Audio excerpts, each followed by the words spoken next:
What's going on, everybody? I hope everyone is having a fantastic night. What a crazy day. The Miami Hurricanes basketball program with an upset loss to the worst team in the ACC, the Louisville Cardinals.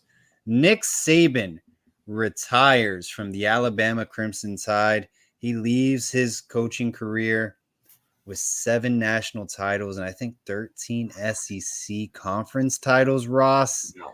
What a historic day and a legacy Nick Saban leaves in the college football ranks. We're going to get into that. There may be a silver lining in this whole transfer portal dilemma Miami's facing, debacle, however you want to call it. But you know what? Let's talk about Miami's latest quarterback, Reese Puffinburger out of Albany. My co-host Ross had the opportunity to be the first person in media, really, to interview him, which was pretty cool, Ross. I'm not going to lie, man. Congratulations on that interview. I know you worked really hard. You also interviewed Antoine Jackson. We'll get into that as well. Overall thoughts and tell us about, the interview with Reese, him committing to the University of Miami, big-time player from the FCS program of Albany. Yeah, one of the main words you always hear about Reese in the media is prolific, and it's an absolute truth when you watch his film. I mean, yes, it was at the FCS level. That has been, fully understood. I hope it's been fully digested by the fan base. And yes, he was playing at a lower level of competition, but some of the plays he was making were FBS quality plays. Some of the throws he was making were FBS quality throws. And those are the things that you need to look at when you're looking at FCS film. Yes, the competition will always be lesser than what we have at Miami. But that doesn't change the fact that there are still passes and plays that are made by quarterbacks or even other positions that show FBS level quality. He showed it, Paul. He absolutely showed FBS quality. And I'll tell you one thing. This kid carries a gigantic chip on his shoulder. He takes it everywhere he goes. He's been underestimated his whole career. His recruitment was basically a non-starter from the beginning. He ends up over at Old Dominion, just fighting for a spot to get on their roster at Old Dominion. Stays there for like 2 years. Old Dominion decides that he's not going to be their quarterback and they're going to go a different direction. So he goes to Albany and just lights it up. Old Dominion made the wrong choice, obviously, but he goes to Albany and he just lights it up, Paul. Absolutely lights it up. Gets his name in the transfer portal. Right when he got into the transfer portal, he let me know that one of the first schools they got a hold of was Miami. They were just like, hey, this is Reese. This is the stats he put up. Here's his film. Miami's a college he's interested in. At that time, we were, it's no mystery. We were kind of married to Cam Ward. And that was the whole thing that kind of kept Reese back initially from Miami, because he was fully aware of Miami's commitment. And Miami made it clear to Reese as well that they were committed to following through with the Cam Ward situation as long as they felt they needed to be able to make the right choice for the team, whether it was deciding on bringing in a quarterback transfer before Cam actually goes pro, or sticking it out with Cam the entire time just to waiting to see. Whatever was happening, Paul, they made a lot of decisions behind the scenes with all of this. And it seemed like they felt pretty darn comfortable having Reese being this option. It seems like they felt pretty darn comfortable. Yeah, I mean, we'll talk about the whole situation with Cam Ward and where that stands currently. Scrappy player out of the FCS. I mean, he put up big numbers, is mobile. Yeah. I'm really curious how this plays out at, the Power 5 level in ACC play. But, the staff, they wanted him. You have to trust their evaluation, and may the best man win in the quarterback competition, come spring or fall. Ideally, I'll say this, Ross, there's a long way to go. The quarterback room, I think you need to bring in another quarterback as well, in my opinion, just to create competition. But I'm really looking forward to see that transition from Reese to the ACC level and how he does in the spring. I really am looking forward to that. One of the big things for Reese was finding that match, something that he felt, that a system that he would fit in very well. And he really, really felt he would fit in Dawson's system after he sat down and really talked with him for at length, in-depth conversations and stuff. Realized how he'd be able to use his legs and his arms in our offense. And that's something that he would show more often than TVD did. He definitely uses his legs more, and he's a much more athletic quarterback overall than TVD was. Do you think, Ross, I think Miami will definitely, if there's another quarterback available, they will try to bring him on, the quarterback room for competition. Do you think this is the end of the road for Miami and evaluating quarterbacks? Is Reese kind of their guy from the portal this year, and may the best man win the competition? Or is there someone else you think out there Miami's looking at? This is this is going to be just my take, my assumption, just my personal feelings on it. The way that it seems that Miami has operated, at least this year in the transfer portal for quarterbacks, is that we're going to take one quarterback at a time kind of thing until we get the guy that we want.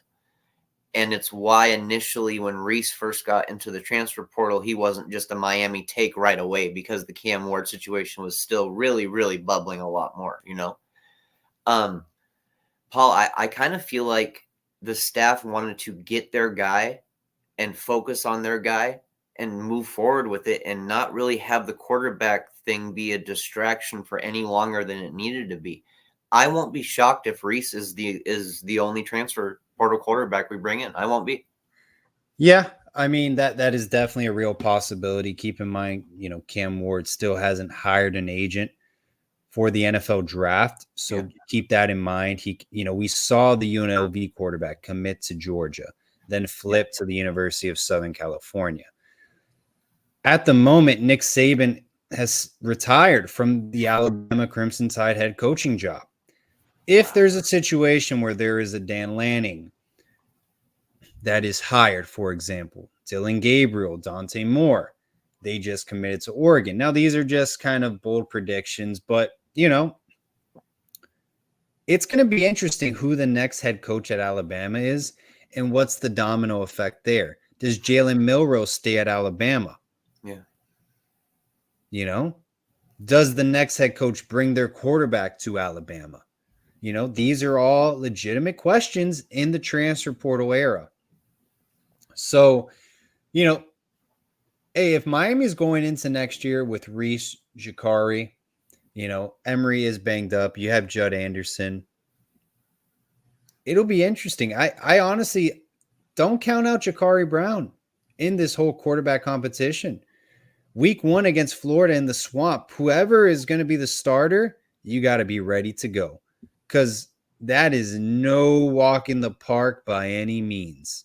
I don't care if Miami's a top 5 team next year, if they're loaded. Week 1 in the Swamp is no joke, and you better be ready to play. So if Reese Puffinburger, if he is the starting quarterback, Ross, welcome to college football, because you're being thrown into the fire week 1. Say goodbye to FCS. It's big boy football now. And you know something, Paul? That's something he actually iterated to me, and he was very, very confident about his stance on it, which I admired, honestly. He's been in contact with a lot of our current football players on the team and stuff like that, and talking about week 1 and talking about, going there to get wins. He's like, you go to Miami to win, is what he told me. You go to the University of Miami to win. He said, we have the talent on the roster to win, period. He said there is more than enough talent at University of Miami to win. So whatever small pieces it was, if it was small coaching issues last year, of course, that kept us down, maybe depth issues at certain times, erratic quarterback play, those kind of things, hopefully maybe get ironed out a little more this season. You know what I'm saying? And in terms of confidence And coming up from the FCS level, I have absolutely no doubt in my mind that Reese can handle that portion of it coming up to the FBS level. I don't think that part intimidates him at all whatsoever. Hey, we're going to find out a lot about Reese Puffinburger from the University of Albany, now a Miami Hurricane. And you know what? We're going to find out a lot more about this offseason, the transfer portal. Yeah. Antoine Jackson, very, very familiar name if you follow recruiting. Interesting story. He was a top cornerback out of South Florida. Actually reclassified to, an earlier graduation class to play college football. Yeah. Signs his letter of intent with the University of Miami, asked for a release, attends East Carolina. I believe it was because his girlfriend ran track and field at East Carolina. Completes a season where he gets a lot of playing time. Yeah. Puts his name in the transfer portal. And on social media, Ross, and please tell me if I'm wrong, was kind of giving signals of, hey, Miami, please give me an offer. I'm ready to go. You're the school I want to end up at. Ross, you interviewed Antoine Jackson before he made his commitment. By all means, Ross, you have the floor on this one. I'll tell you right now, Paul, he wasn't just making hints or suggestions. He outright told me, and his recruiter outright told me, that getting him to Miami was the priority. What the response I got from his recruiter was basically whatever we can do to get him to Miami, when he was talking to me about doing interviews and the type of interviews I do and stuff like that. And he was like, if it's something that can help get him to Miami, I'm all for it. So, I wanted to give him a chance to get, on a platform so he could say what he wanted to say about the schools he wanted to talk about and experiences he's had. And he spoke about how he stayed in contact with the Miami staff. There was no bad blood the entire time throughout the entire process. Miami understood why he made the decision that he made. And when he got into the transfer portal and was looking to come back to Miami, it simply was just stated that they didn't have the space for him. They just didn't have any spots for him. Paul, I hate saying it, but I feel like that's a little bit of a mismanagement of our roster, honestly. If there's not a spot available for a player like that, that sucks, honestly. That sucks. I feel like there's guys that are currently on this roster that would not get the playing time he would get had he been a Miami Hurricane. But the rules are the rules, and we didn't have the room. We just simply didn't have the room, and that just becomes unfortunate. That becomes unfortunate. We lost out on a pretty darn good player, in my opinion, a pretty damn good player. And UCF got a pretty good player in Antoine Jackson. Yeah, Miami's in a real pickle right now, Ross. We don't have any spots left. I think we used all our visits up. We were held hostage, really, focusing on going all in with Ward. Look where we are now. But he was not number two. Let's be real. I mean, Jefferson commits to UCF. He could be a viable option to Miami. We don't have any spots left. If you want to even go deeper, I mean, Jaylen Brown from LSU hits the portal. He went to Gulliver in Miami. Yeah. He's going to Florida State. Earl Little Jr., American Heritage Plantation. His father, Earl Little, played at the University of Miami. Whatever that situation is, he's going to Florida State. Marvin Jones Jr., he's going to Florida State. DJ Youngale, he's going to Florida State. I think that would have been a more viable option, honestly, because the plan was from the beginning, Ross, to get a Power 5 veteran quarterback. That was the plan, the blueprint this offseason. Yep. Well, we didn't get a Power 5 veteran quarterback. We have Reese Puffinburger out of Albany in the FCS. That's who we're taking on. Hey, I really hope it works out. May the best quarterback win. But I agree with you, Ross, when you make the statement, if it's mismanagement from the staff, yeah, This is a swing and miss. The staff better wake up. Mario, you're in year 3. You get paid $8 million a year. You did well in recruiting. You got a top 5 recruiting class. But guess what? The transfer portal, unfortunately, is just as important now. Welcome to modern day college football. Paul, I'm not quite sure where we even sit in the portal currently. I mean, like we talked about, the fact that we have no spots, but still trying to stay active somewhat and trying to make sure we don't miss out on anything or make any mistakes. It's a hard thing to juggle, but the fact is, when you have no spots, you just simply have no spots. I hate that we lost out on a talent because of that. I do. When they talk about the NIL now, or not the NIL, the transfer portal, they talk about the money involved that usually it takes for a staff to get a kid interested in their school. And like I was said by Antoine Jackson's folks, I mean, Miami wouldn't have had to have spent a dime. He would have been the easiest and cheapest pickup in transfer portal history, basically, for a 4-star player. He would have been the cheapest and easiest, and it's just unfortunate we didn't have the spot. And Ross, do you think the whole situation with Antoine Jackson asking for a release from his letter of intent, after signing it, do you think that had anything to do with Mario just bringing him on board? I lost you there for a sec, Paul. Sorry. Do you think, the way it ended with Antoine Jackson, do you think Mario, that played a big role in Mario's decision? I mean, the way it was explained to me, man, is, that it seemed to be that there was genuinely no bad blood. I mean, even while he was at ECU and during the proper times when there was chances for him to be able to get information to the University of Miami or to the coaching staff, whether it was his parents or whoever it was, through the legal means, there was just no bad blood, and there was always an understanding of what was going on, and that Antoine was looking to get out of the school that he was in and get to the University of Miami. It just was kind of their whole entire plan and their hopes. That was their hopes and their dreams. And unfortunately, it didn't happen. I'm glad that he's at a good football program that's going to help him develop. I wish nothing but the best for Antoine. He's a great kid on and off the field. But I mean, I've said it from the beginning, man. I'm still a little bummed out that we couldn't bring that guy in. I think he's a very, very talented player, and I think he could have helped out this secondary. I agree. A secondary that does need help. By the way, the Brown brothers, look out for that one. Look out for that one. Just letting you guys know. Look out. That is a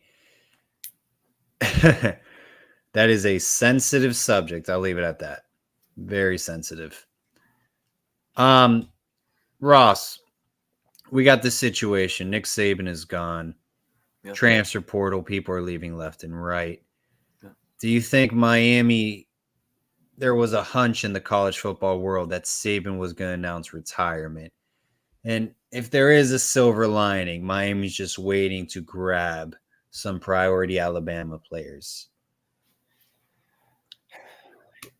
It all depends on where we have room at, Yeah.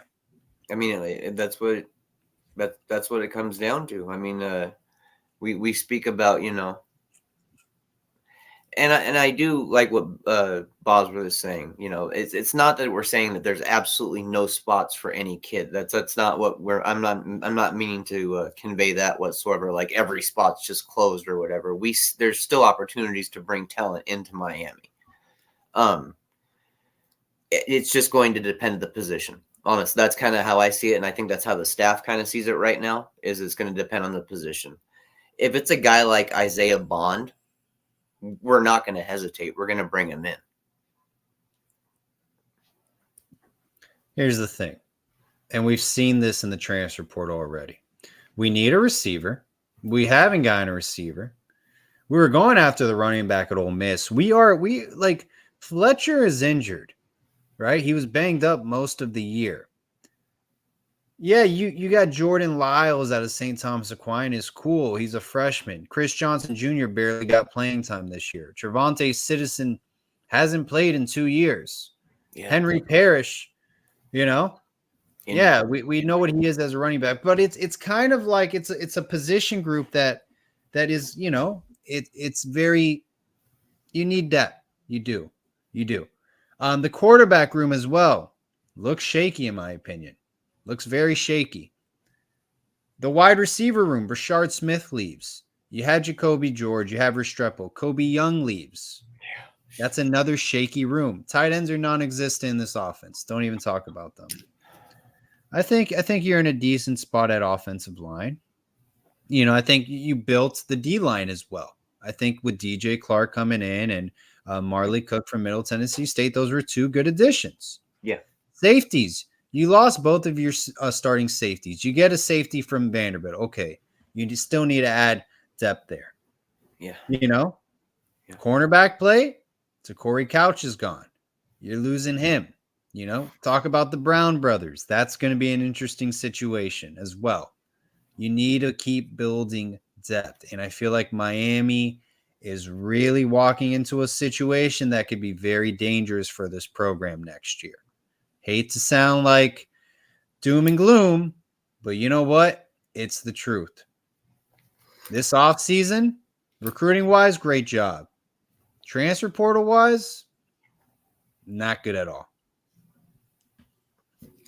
Something you said there, I want to make a point at here, and I hope people are able to kind of pick up on it. But when you talk about we need depth, at these certain positions, and then we specifically talk about cornerback, and then we talked about just not being able to bring in a very highly gifted and talented 4-star cornerback who played very well as a freshman because we didn't have spots, but yet we still need that depth. That's a problem, Paul. That means that we feel we've got players who are on this team who are taking up that depth that we don't feel are as good as the players that we should have. Simply. I mean, if there's no room for Antoine Jackson, and we're worried about depth, man, that scares me, Paul. Honestly. Well, I think Florida State, after all the craziness they went through, like over 10 players, for basically skipping the bowl game against Georgia, losing by 60 against Georgia. I think they made a transition with the additions from the transfer portal to at least get them 8 wins next year. All right. They got their veteran Power 5 quarterback. They brought in a bunch of South Florida players that didn't end up going to Florida State, but were 4-star, 5-stars out of high school that are coming from SEC programs. They brought those guys in. That's actually a pretty good model that, I thought Mario would do. I don't know what's really the plan from here. I don't. Not to, like, again, I mean, we had an awful game against Rutgers. Awful game. You were supposed to address the quarterback issue. You have not. You have not addressed it. You missed on your guy. You let Will Howard go to Ohio State. Yeah, you reached out to Dillon Gabriel. He went to Oregon. They even grabbed Dante Moore. Then you had KJ Jefferson in your back pocket. He went to UCF. He took one visit and he left. Okay? Yeah. Then the whole Talia Tagovailoa situation. You're trying to get a waiver. It's evident. You have contacted Talia Tagovailoa. He's trying to get a waiver for a 6th year. That could be your silver lining out of this situation. An all-time Big Ten passing leader who's had a ton of experience at the Power 5 level. He's a veteran quarterback. That could be a good exit plan. Yeah. But a lot of people don't think he'll get that waiver from the NCAA. Yeah. So if that doesn't happen, you're going into week 1 in the swamp with Reese Puffinburger from Albany, Jakari Brown, and Embry Williams is coming off of a very, very bad injury. And then you had the freshman Judd Anderson, who, unless he's just lighting up the world, he's probably not going to get a nod to start. So you're really down to two quarterbacks. One does have some limited experience at the Power 5 level, Jakari Brown. The other one has none, Reese Puffinburger. This is where we are in the state of Miami Hurricanes football with Mario Cristobal. If you were to tell me that going into year 3, I would have said you're crazy. Here we are. Where do we go from here? Better hope there's a silver lining with this Alabama transfer portal situation, Nick Saban retiring. Maybe there's a domino effect if a Dan Lanning takes the Alabama head coaching job or Kirby Smart. I doubt Kirby Smart jumps. I think it'll be Dan Lanning or Dabo Swinney. I think those are the two guys. People were saying, hey, why didn't Dan Lanning take the Texas A&M job? Maybe in the football world, there was knowledge saying, hey, look out. This may be Saban's last year. I don't know. Then we're hearing comparisons that on Twitter, which is the dumbest thing ever, hey, look at Jim Harbaugh.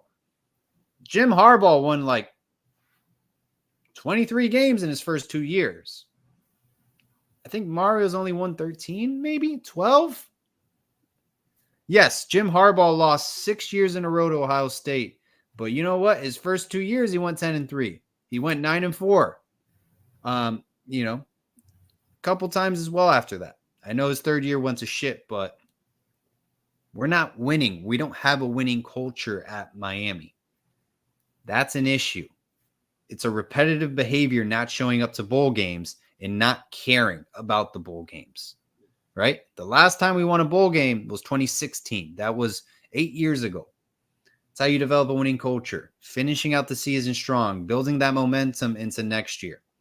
Now, I cannot tell you the last time Miami has won a road game, a Power 5 road game. Cannot tell you that. It might have been Texas A&M in 06-07, 17 years ago. I've always said it. This program needs an evaluation. I think it may come to a point where maybe college football has gotten too far out of reach for the University of Miami. Maybe we think we take 3 steps ahead and everyone else takes 5. And then we take a step back and everyone else takes a step forward. College football is changing. It's adapting. This isn't the transfer portal when Manny Diaz was the head coach. This is the NIL era and a new transfer portal era. Free agency is alive and thriving in college football today. Conference realignment is changing. Florida State might leave the ACC and many more schools. This is modern day college football. And you know what? This offseason was not pretty for the Miami Hurricanes. I think Mario got a taste of his own medicine this offseason with the portal. Yeah, the portal hasn't been pretty. Recruiting, our recruits have been showing out at all their events. I will give them that. Kind of have actually had the most buzz going is our recruits at these camps and events lately. So it's been really nice to see that aspect. But you know what, Paul, it's already something we knew about Cristobal and staff. We know they're good recruiters. We know they find great high school talent that flourish on the high school scene and flourish in the camps afterwards and do all that stuff. It's all about what they do at college. That's the next step. But I still don't think the staff fully yet has learned how to manage recruiting and the transfer portal at the same time. And I think that takes time. I think that's just something that especially when you have a coach like Cristobal, who's a little stubborn in some ways, and stubborn in ways that can be good and bad. It could take him a second to finally kind of correlate the exact needs at the exact times, or the right things to say to the right portal kids compared to the right things to say to the right kids that we're recruiting in high school, because it's 2 different ball games completely, totally 2 different ball games. And even though we bring in talent through the portal, I still think we could do better on a consistent basis. I still think we could. And right now it's just been a little rough. It's just, there's no other way to put it.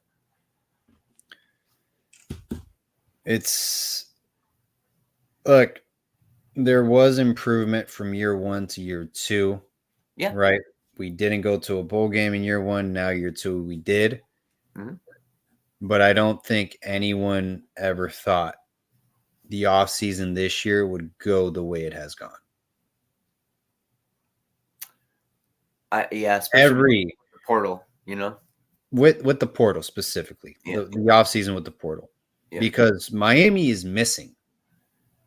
Miami is missing bad on multiple positions. They're missing. I mean, think about what we did with our wide receivers last year. We showed that we could get the ball in their hands and they could put up stats. And yet our top wide receiver options, even guys like Chris Mitchell, who are in the state, decided to not come to Miami. We don't have a quarterback. We didn't have a quarterback. Yeah, at that time we did not have a quarterback at all. So I mean, I can understand completely why a wide receiver would be second guessing that. He went to Oklahoma.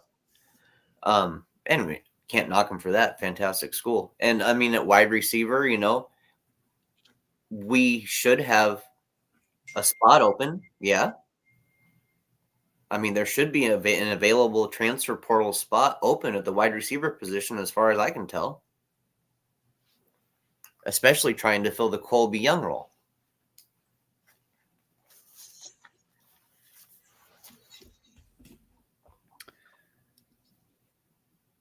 We need that oversized, tall wide receiver because we're not using our tight ends in those positions, So we use those taller receivers in our red zone, as our red zone targets. We use them in the contested catch kind of category as well, We use Colby Young in a lot of different ways. As of right now, we don't have a receiver that really mimics him. Now, I'm excited to see what Isaiah Horton does with another offseason of development and all that stuff. I still think he could be a damn good wide receiver for us. But I still want to add some more height. I really do. And especially some height with experience. But I don't know, man. I don't know where it's going to come from. Ross, we've covered a lot on today's show. I keep it real with you guys. I don't blow smoke. We got a QB. Yeah, we got a QB my ass, okay? Let's keep it real. If you're on social media, we got a QB people, let's keep it real. Okay? Let's keep it real with that. You let Will Howard slip to Ohio State. You had him and you literally had him wrapped like a Christmas present on Christmas Day, just sitting there by the tree. Okay, if you celebrate Hanukkah, I apologize. But man, you had him just in a nice little bow tie, ready to commit. Slips to Ohio State. They came in slick. They came in out of nowhere. Ross, we've covered a lot. No, we missed on a lot of quarterbacks, by the way, category 5. I can go down the list. We can go down to we can go down. Like McCall. Grayson McCall, Will Howard, DJ Youngelite. I mean, KJ Jefferson. Cam Ward, Dylan Gabriel. Like, I mean, we wanted a Power 5 quarterback. Yeah, that was the Dante Moore, Will Rogers. Yeah, Will Rogers. Holy shit, that was my favorite. We can go down the list. We didn't just miss on one quarterback. So, with that being said, Ross, anything else you want to cover today? I keep it real and I don't sugarcoat, and I'm not an off-season national champion advocate, because a lot of people get excited during the off-season and the spring game when a walk-on runs for 100 yards. But I keep it real. When you don't take a knee against Georgia Tech and you lose to Louisville, which is an awful football team as well, we thought they were a top 10 program. God bless you. I keep it real. So, yeah, Ross, anything else you want to cover today with the transfer portal? No, I'm pretty much tapped on the transfer portal news for now, dude. All I can ask from this coaching staff is that they learn and adapt. That's all I can ask. I think that's all we can all ask for, honestly. Well, hey, really appreciate everyone's time tonight. Like I said, hopefully there is a silver lining with the transfer portal. A lot of moving pieces can happen still. Alabama jobs up for grabs. Yep. You never know what could happen. It's a transfer portal, right? It's modern day free agency. I'm sure Miami is in contact with players that haven't entered as of yet. Mario does work in secrets. So, hey, we'll see what happens. Let's finish the portal off season out strong. Hope everyone has a great rest of their night, and always all about the U. Go Canes. Go Canes.